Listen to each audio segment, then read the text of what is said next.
So hi everyone, this is Vikas Gupta and watching our channel morning batch. मतलब कि ER model ये बहुत ही importance है इसका डेटाबेस डिजाइनिंग में, क्योंकि आजकल जो कॉम्प्लेक्स डेटाबेस बनते हैं इसी पे रिलेटेड बनते हैं, ठीक है, और रिलेटिवली इजी भी है।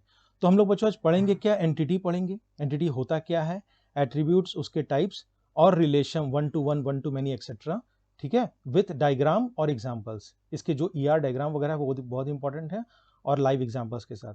तो ये वीडियो बहुत इंफॉर्मेटिव होने वाला है।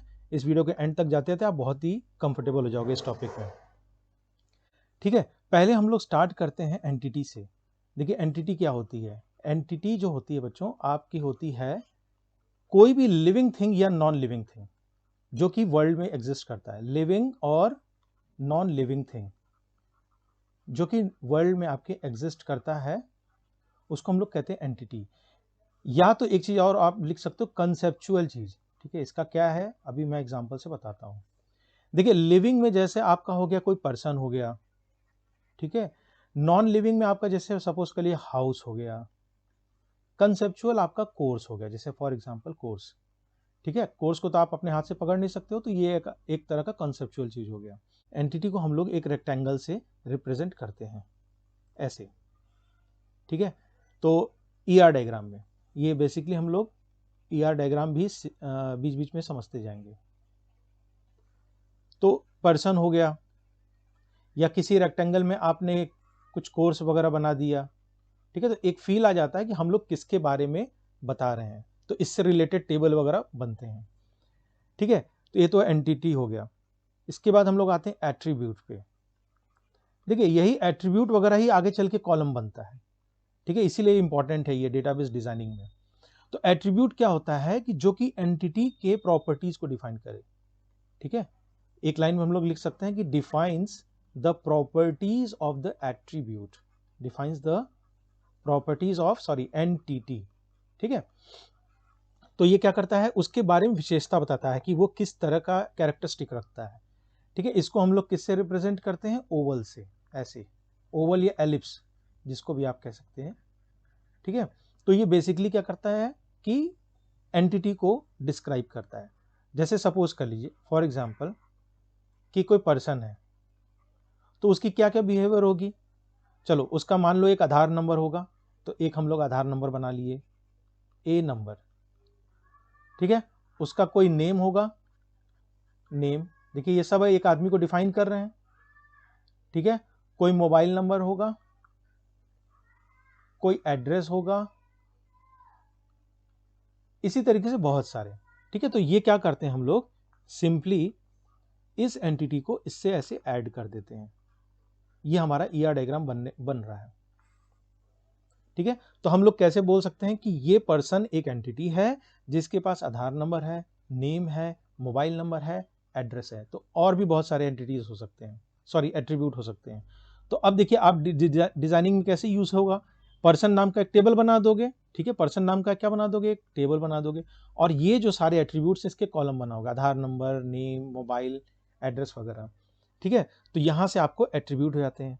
अब बात आती है कि एट्रीब्यूट कितने तरह के होते हैं। की एट्रीब्यूट, की एट्रीब्यूट, की एट्रीब्यूट क्या होता है कि नाम से ही लग रहा है, तो कोई अगर एंटिटी किसी एंटिटी को यूनिक तरीके से डिफाइन करना हो, ठीक है, किसी एंटिटी को यूनिक तरीके से डिफाइन करना है तो उसको हम लोग कहते हैं की एट्रीब्यूट।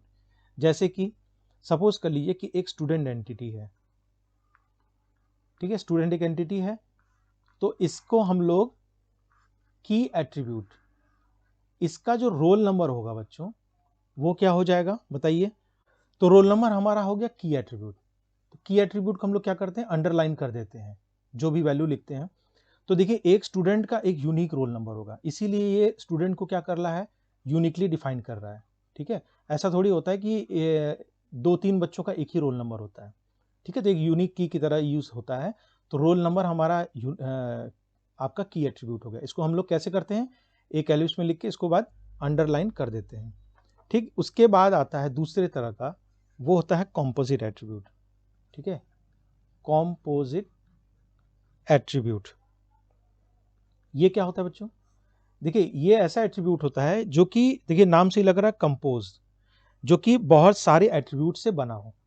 जो एक तो एट्रीब्यूट है ही है और वो और सारे एट्रीब्यूट से ही बना हो, देखिए एग्जांपल से क्लियर होगा।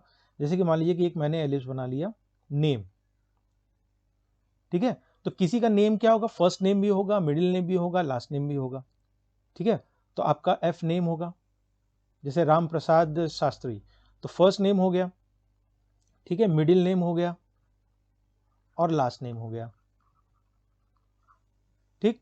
तो ये सब भी क्या हो गए, आपके एट्रीब्यूट्स हो गए, ठीक है। तो इसको भी आप ऐसे ज्वाइन कर दोगे। तो इसमें क्या कंपोजिट एट्रीब्यूट बना, ये आपका कंपोजिट एट्रीब्यूट बना नेम, क्योंकि यार अदर एट्रीब्यूट से भी मिलके बना हुआ है, ठीक है। तीसरे टाइप को देखते हैं। तीसरा टाइप है मल्टी वैल्यूड एट्रीब्यूट। तीसरा टाइप क्या है, multi valued attribute. Multi valued attribute भी नाम से ही लग रहा है, जिस एट्रीब्यूट के एक से अधिक वैल्यूज हो, ठीक है, मल्टी वैल्यूड एट्रीब्यूट। अब ये आप कैसे बताओगे, तो सपोज कर लीजिए कि एक एंटिटी है स्टूडेंट, ठीक है, तो इसकी मल्टी वैल्यूड एट्रीब्यूट क्या हो सकती है बताइए। जैसे सपोज कर लीजिए कि फोन नंबर, ठीक है, तो फॉर एग्जांपल कोई स्टूडेंट है, उसका बहुत सारा फोन नंबर है, कई कंपनीज का फोन नंबर है, तो ये क्या होता है, जरूरी थोड़ी कि एक ही तरह का नंबर होगा उसके पास, तो ये भी क्या हो गया आपका multi valued attribute, phone number, ठीक है। तो इसको हम लोग क्या करते हैं, डबल एलिप्स से रिप्रेजेंट करते हैं, ठीक है। एक एलिप्स बनाओगे, उसके अंदर एक और एलिप्स बनाओगे या ओवल बनाओगे और तब वैल्यू लिखोगे। तो ये जो मल्टी वैल्यूड एट्रीब्यूट है, फोन नंबर आपका मल्टी वैल्यूड एट्रीब्यूट है। देखिए ये सब डायग्राम वगैरह में यूज होंगे और यही एक आपको फील देता है कि हम कैसे कैसे क्या क्या वैल्यूज लेंगे। जैसे कोई डेटाबेस आता है किसी कंपनी के पास या किसी प्रोजेक्ट के पास, तो पहले ये सारी फील्ड को समझता है, स्टूडेंट है, फोन नंबर है, आईडी है, इन सबको वो ड्रॉ करता है ईआर डायग्राम, और तब जाके डेटाबेस का टेबल फाइनली एक फील आता है कैसे बनाना है, ठीक है। फिर आता है हमारा डिराइव्ड एट्रीब्यूट। डिराइव्ड एट्रीब्यूट भी नाम से लग रहा है, जो कि डिराइव्ड हो किसी एट्रीब्यूट से, ठीक है। N attribute that can be extracted from other attribute, किसी एट्रीब्यूट से आपका निकाला हो। तो जैसे फॉर एग्जांपल क्या हो सकता है बताइए, आपका एज, ठीक है, स्टूडेंट का एज। स्टूडेंट का एज कैसे है, तो मान लीजिए कि उसमें डेट ऑफ बर्थ करके एक एट्रीब्यूट है पहले से, तो इसी डेट ऑफ बर्थ से ही तो आप एज निकालोगे ना। Current date minus date of birth, minus करोगे तो आपकी क्या आ जाएगी, एज आ जाएगी। मतलब कि डीओबी से, मतलब कि डेट ऑफ बर्थ से आपने क्या किया, एज को डिराइव किया, इसीलिए आपका एज क्या हो जाएगा, डिराइव्ड एट्रीब्यूट हो जाएगा। अब बात आती है कि इसको रिप्रेजेंट कैसे करते हैं, तो रिप्रेजेंट तो ओवल से ही करते हैं, बस ये डैश्ड ओवल से करते हैं, ठीक है, ऐसे डैश्ड, और इसके अंदर जो भी आपका एज एट्रीब्यूट का नाम आप लिख दोगे, ठीक बच्चों। तो अभी तक तो एंटिटी और एट्रीब्यूट की बात आई। अब आती है बात रिलेशनशिप की। जो एंटिटी एट्रीब्यूट होते हैं उनके बीच में रिलेशनशिप होते हैं। जैसे कि मान लीजिए कि आपका ये हो गया स्टूडेंट, ठीक है, एक एंटिटी आपका स्टूडेंट हो गया, और एक एंटिटी मान लीजिए हो गया कोर्स, ठीक है। तो स्टूडेंट और कोर्स के बीच में कोई रिलेशनशिप होगा, तो उस रिलेशनशिप को हम लोग डायगोनल से रिप्रेजेंट करते हैं, ठीक है। इसको मैं अलग पेन से लिख दूं, तो स्टडी, ठीक है, तो स्टूडेंट और कोर्स में क्या रिलेशनशिप है, ये कोर्स है, ठीक है, स्टूडेंट स्टडी करता है कोर्स को, तो इसमें क्या रिलेशनशिप बनेगा बताइए, ये डायमंड से आप रिप्रेजेंट करोगे, स्टूडेंट हैज, ठीक है, ये सब आप कर सकते हो। तो रिलेशनशिप को बेसिकली हम लोग एक डायमंड से रिप्रेजेंट करते हैं और उस रिलेशनशिप का नाम यहां लिख देते हैं, यहां पर। जैसे स्टूडेंट और कोर्स के बीच में स्टडी है, स्टूडेंट और आइडेंटिफिकेशन बीच में हैज है, ठीक है, या एम्प्लॉय और जॉब है तो एम्प्लॉय क्या करता है, वर्क करता है, तो उस रिलेशनशिप का आप नाम लिख सकते हो, ठीक। अब बात आती है कि टाइप्स की, ठीक है। टाइप्स बेसिकली आपके 1 to 1 होते हैं, 1 to many होते हैं, ठीक है, मैनी टू वन होते हैं, मैनी टू मैनी होते हैं। तो पहले हम लोग समझते हैं 1 to 1, एग्जाम्पल से समझेंगे। 1 to 1 ये आपके रिलेशनशिप की बात कर रहे हैं, किसके टाइप्स की, रिलेशनशिप की, ठीक है। तो 1 to 1 क्या होता है कि जब किसी एंटिटी का एलिमेंट किसी दूसरे एंटिटी के एक ही एलिमेंट से रिलेटेड हो, तब हम उसको कहते हैं 1 to 1 रिलेशनशिप। जैसे एग्जाम्पल से आपको क्लियर होगा, मैंने क्या कहा कि जब किसी एंटिटी का एक एलिमेंट किसी दूसरे एंटिटी के एक ही एलिमेंट से रिलेटेड हो तो उसको हम लोग क्या कहते हैं, आपका 1 to 1। जैसे सपोज के लिए आईडी कार्ड अभी हम लोगों ने देखा था, ठीक है। तो स्टूडेंट के पास क्या होगा, आईडी कार्ड। तो आप यहाँ पर लिख दो इस रिलेशनशिप का नाम, रिलेशनशिप किससे रिप्रेजेंट किया, डायमंड से, और अंदर रिलेशनशिप का नाम जरूर लिखोगे। तो देखिए ये आपका क्या हो गया, 1 to 1। कैसे हुआ, देखिए स्टूडेंट आई कार्ड को आप जोड़िए, स्टूडेंट हैज 1 आईडी कार्ड, एक स्टूडेंट के पास एक ही आईडी कार्ड होगा, किसी कॉलेज में होगा, एक बार में तो एक ही कॉलेज में पढ़ेगा तो एक ही आईडी कार्ड होगा, ऐसा थोड़ी कि 10 कॉलेज में पढ़ेगा। तो स्टूडेंट के पास एक ही आईडी कार्ड होगा, ऐसे रिप्रेजेंट करो, रिप्रेजेंट नहीं मतलब समझो, और एक आईडी कार्ड जिसमें उसका नाम, फोटोग्राफ, डेट ऑफ बर्थ हो, वो एक ही स्टूडेंट को रिप्रेजेंट करेगा। तो यहाँ भी देखिए 1 है और यहाँ भी देखिए 1 है। एक स्टूडेंट के पास एक आईडी कार्ड होगा और एक आईडी कार्ड जो यूनिक है वो एक ही स्टूडेंट, पर्टिकुलर स्टूडेंट का होगा, ठीक है। तो इसको हम लोग कहते हैं 1 to 1, ठीक। दूसरा देखिए क्या होता है, दूसरा आपका होता है 1 to many। 1 to many, 1 to many में भी वही बात है, जब क्या होता है, एक एंटिटी का एक एलिमेंट दूसरे एंटिटी के कई एलिमेंट से रिलेटेड हो तो उसको हम लोग कहते हैं 1 to many। 1 to many, देखिए जैसे सपोज कर लीजिए कि एक कस्टमर है, ठीक है, और ये ऑर्डर हो गया, ठीक है। अब कस्टमर क्या करेगा, इसको आप 1 to many लिख दीजिए, हम लोग 1 to many पढ़ रहे हैं। यहां पर हम लोग क्या करते हैं, ऑर्डर प्लेस करते हैं, मैं यहीं लिख दे रहा हूं छोटा सा, प्लेस्ड। तो एक कस्टमर क्या करेगा, कई ऑर्डर कर सकता है, तो एक कस्टमर क्या है, बहुत सारे ऑर्डर प्लेस कर सकता है, ठीक है। जैसे मान लीजिए कोई आप शॉपिंग वेबसाइट पे गए तो कोई एक पर्सन है ABC, ठीक है, या राम फॉर एग्जांपल कोई कस्टमर है, उसने क्या किया कि बहुत सारे ऑर्डर को प्लेस किया, आप ऐड टू कार्ट करते गए, बहुत ढेर सारे ऑर्डर। तो एक कस्टमर कई ढेर सारे ऑर्डर कर सकता है, तो ये हो गया मैनी। और कई सारे ऑर्डर एक कस्टमर को बिलोंग कर सकता है।